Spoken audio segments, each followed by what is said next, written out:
एक सुबह हाल्टन अकेले ही नजदीक कोंकम गांव के जल स्रोतों का सर्वे करने निकलते हैं, क्योंकि लाखन नाश्ता बनाने के बाद अपने घर कुछ सामान पहुंचाने चला गया था।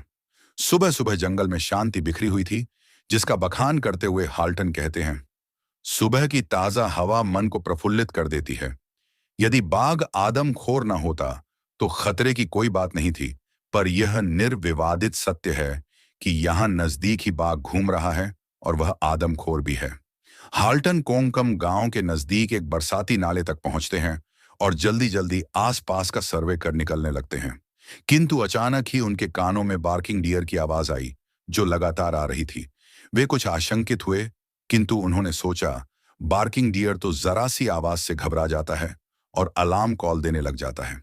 किंतु हाल्टन की इस आशंका को सांभर डियर ने यकीन में बदल दिया।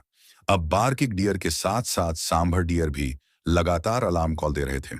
अब समय था हाल्टन को तत्काल कुछ एक्शन लेने का।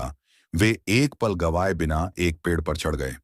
वे तकरीबन 20 मीटर ऊपर पेड़ पर थे। तभी एकाएक लेंटाना की झाड़ियां हिलने लगी और एक बड़ा सा बाघ उनके सामने आ गया। वह बाघ हाल्टन को घूर रहा था और गुर्रा भी रहा था, मानो वह हाल्टन से कह रहा हो, ये मेरी टेरिटोरी है और तुम्हारी हिम्मत कैसे हुई यहां आने की। मैं मन ही मन सोच रहा था कि काश राइफल को साथ ले आता तो यूं जान के लाले नहीं पड्ढे थे। मैं शांत रहकर बाघ को बिना घबराहट बताए पेड़ की टहनी पर जड़ होकर बैठे रहे। बाघ भी वहीं बैठ गया और सुस्ताने लगा। उसकी सांस लेने की आवाज बदस्तूर मेरे कानों में पड़ रही थी। तकरीबन 2 घंटे बाद, देर बाद, बाघ उठकर नीचे रवीन में पानी पीने जाने लगता है। क्योंकि बाघ बहुत देर तक गर्मी बर्दाश्त नहीं कर सकता है, उसे हर कुछ घंटों के बाद पानी की आवश्यकता पड़ती है, और यदि उसने भोजन किया हो तो उसे आराम और पानी दोनों चाहिए होता है।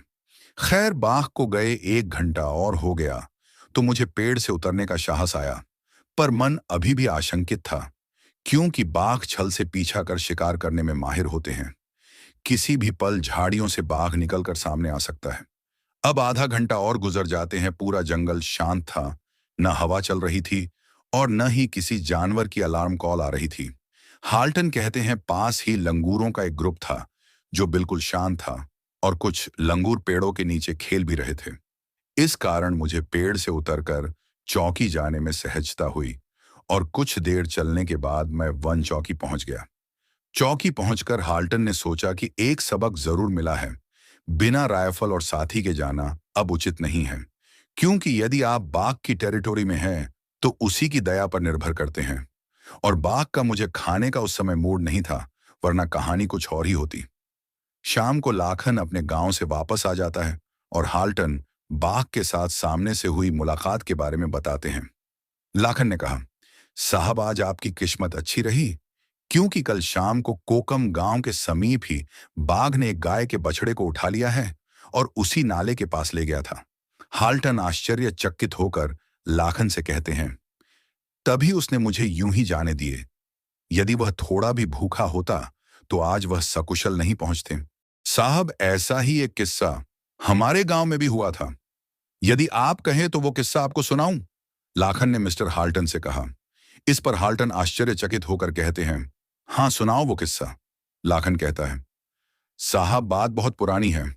हमारे गांव में एक लकड़हारा था जो सुबह सुबह बांस को काटने अंदर जंगल में जाता है और सुबह ही बांस का लट्ठा बनाकर गांव वापस लौटने लगता है। उस दिन गांव लौटने में उसे देरी हो गई थी, अतः साथ में गए जत्थे के साथ वो वापस नहीं लौटा था। जब वह बांस का गट्ठा उठाकर थोड़ी दूर ही चला था कि उसे एक बाघ के गुर्राने और चेतावनी की आवाज आई। वह लकड़हारा तुरंत पास की के पीपल के पेड़ में चरा गया। थोड़ी देर में वह बाघ पेड़ के नीचे आकर उस लकड़हारे को देखता और गुर्राता, किंतु लकड़हारे ने देखा वह पूर्ण विकसित बाघ नहीं है, बल्कि बाघ का 1 साल का बच्चा था। थोड़ी देर में एक बाघिन के गुर्राने की आवाज भी आने लगती है। अब किसान की समझ में आ गया था कि वह बाघ का शावक कौतूहल में उसके पास आ गया था। तभी बाघिन वहां आ जाती है और जोर से गुर्राकर अपने शावक को वापस आने के लिए आवाज करती है। 1-2 बार तो उस शावक ने अपनी मां की आवाज को अनसुना कर दिया, पर जब बाघिन पास आकर जोर से दहाड़ी तो उस सवाक की भी सिट्टी पिट्टी गुम हो गई और वह मां के पीछे पीछे चलने लगा, और थोड़ी देर में वह बाघ परिवार जंगल में कहीं गुम हो जाते हैं। अब किसान की जान में जान आई और वह सरपट अपने गांव लौट गया। इस बात से बाघ के शावक को अच्छा सबक मिल गया था कि नाहक ही मनुष्यों के पास नहीं जाना चाहिए। इस किस्से को सुनकर हाल्टन हंसी नहीं रोक पाए और लाखन से कहते हैं, कहीं वो बाघ का शावक अब बड़ा होकर आज मुझसे तो नहीं टकरा गया। इस तरह रात का खाना खाकर वो लोग रेस्ट हाउस में आराम करने लगते हैं। कहते हैं किस्मत का लिखा टाला नहीं जा सकता, अनहोनी होकर रहती है और इंसान केवल बर्बादी और पछतावे के अलावा कुछ कर ही नहीं सकता। आदिवासी ग्राम पोलवतुर में शाम घिर आई थी और एक आदिवासी परिवार दुक्कन सिंह मरावी का बेटा अपने घर के नजदीक खेल रहा था। वह खेल में इतना मशगूल हो गया कि चलते चलते एक झुरमुट के पास पहुंच गया। शायद उसे लघु शंका लगी थी। लघु शंका करने के बाद जैसे ही वह वापस गांव जाने के लिए मुड़ा, अचानक ही झुरमुट से बाघ निकल कर आता है और उस बेखबर बच्चे को मुंह में दबाकर जंगल की ओर भाग जाता है। बाघ ने हमला इतनी सफाई से किया था कि बच्चे को चिल्लाने का भी समय नहीं मिला। बाघ के कैनाइन दांतों ने कुछ ही सेकंडों में बच्चे का काम तमाम कर दिया। यहां मैं आपको बता दूं कि बाघ और तेंदुआ ऐसे कोर्निवेरस जीव होते हैं जो बहुत ही चालाकी से पीछा करके शिकार करने के लिए जाने जाते हैं। शिकार होते तक शिकार को पता नहीं होता कि अचानक ये कैसे हो गया। बच्चों के मामले में ये और भी जल्दी हो जाता है। अब रात गिरने को आई थी और उस आदिवासी परिवार द्वारा बच्चे को खोजने का प्रयास किया जाता है, किंतु बच्चा तब मिलता जब वह गांव में होता। वह तो आदमखोर के जबदद्दों में था और इस दुनिया से हमेशा के लिए अलविदा हो गया था। ग्राम कोटवार के पास जाकर परिवार ने गुहार लगाई कि उनका बेटा बहुत देर से घर नहीं आया है, उसकी तलाश करने में हमारी मदद करें। कोटवार थोड़ा समझदार था। उसने परिवार से कहा, हल्ले की मां, मैं हल्ले को खोजने का प्रयास जरूर करता, मगर इस समय अंधियारा घिर आया है और कौन जाने वह आदमखोर यही कहीं आसपास मंडरा रहा होगा। हम पौ फटते ही एक जत्थे को लेकर जंगल में खोजने जाएंगे।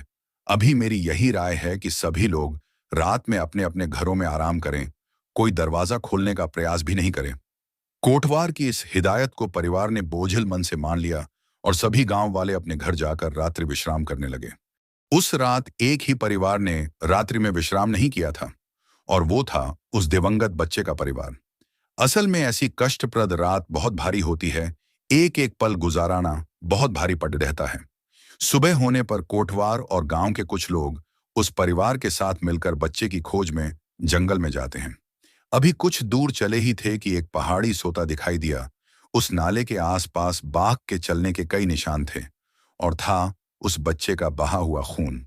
थोड़ी दूर झाड़ियों में बच्चे के कुछ रिमेन्स जैसे हड्डी और लगभग पूरी खाई हुई बॉडी मिल जाती है। बच्चे के बचे हुए शरीर को देखकर सभी के मन में एक सिरहन सी दौड़ जाती है। गांव वालों का गुस्सा पूरे उबाल पर आ जाता है। खैर उस समय कुछ किया नहीं जा सकता था। जैसे तैसे एक गमझे में बच्चे के बचे हुए रिमेन्स को रखा जाता है और गांव लाकर उसका अंतिम संस्कार कर दिया जाता है। कुछ आदिवासी ग्रामों में यह प्रथा रहती है कि यदि कोई बच्चा मर जाए तो उसे जलाया नहीं जाता, बल्कि उसे दफनाया जाता है। यहां भी आदिवासी परिवार ने अपने बच्चे को मिट्टी में दफना दिया था। शाम होते तक यह खबर आसपास के गांवों में भी फैल गई और यह खबर खारा गांव में मिस्टर हाल्टन और लाखन को भी पता चलती है। शाम को हाल्टन रेस्ट हाउस के अंदर लाखन से कहते हैं, लाखन, जिस बच्चे को कल आदमखोर ने मार दिया उसकी उम्र कितनी होगी? साहब, उसकी उम्र लगभग 8 साल रही होगी, लाखन ने प्रत्युत्तर में कहा। हाल्टन ने लाखन से कहा, यह तो बुरा हुआ और बाघ का इतने छोटे बच्चे से पेट नहीं भरा होगा और वह पक्का अगले दिन दूसरी वारदात करेगा।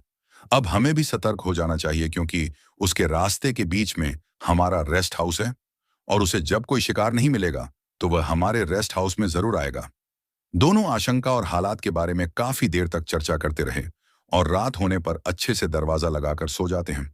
खारा का रेस्ट हाउस जंगल के रास्ते के बीच मौजूद था, जो एक जंगली नाले और घने जंगल के बीच में था। अक्सर बाघ और अन्य जंगली जानवर अपनी प्यास बुझाने इसी रेस्ट हाउस वाले रास्ते का प्रयोग करते थे और उनके लालच में अक्सर बाघ भी उसी रास्ते का प्रयोग करता था। रात तकरीबन 1 या 2 बजे दरवाजे के पास कुछ सरसराहट होती है। यह आवाज जैसे ही हाल्टन के कान तक पहुंचती है, वो जल्दी से लाखन, जो पास ही जमीन में सो रहा होता है, को हाथ देकर उठने के लिए कहते हैं। लाखन बहुत थक गया था। अपनी आंख मलते हुए हाल्टन से कहता है, क्या हुआ साहब? हाल्टन जवाब देते हुए कहते हैं, धीरे बोलो, मुझे टाइगर के होने की आहट हुई है। शायद दरवाजे के पास वो आया होगा। इतना सुनते ही लाखन की हवा टाइट हो गई। हाल्टन कहते हैं, घबराने की कोई बात नहीं है। बाघ इतने मजबूत दरवाजे को तोड़कर अंदर नहीं आ सकता।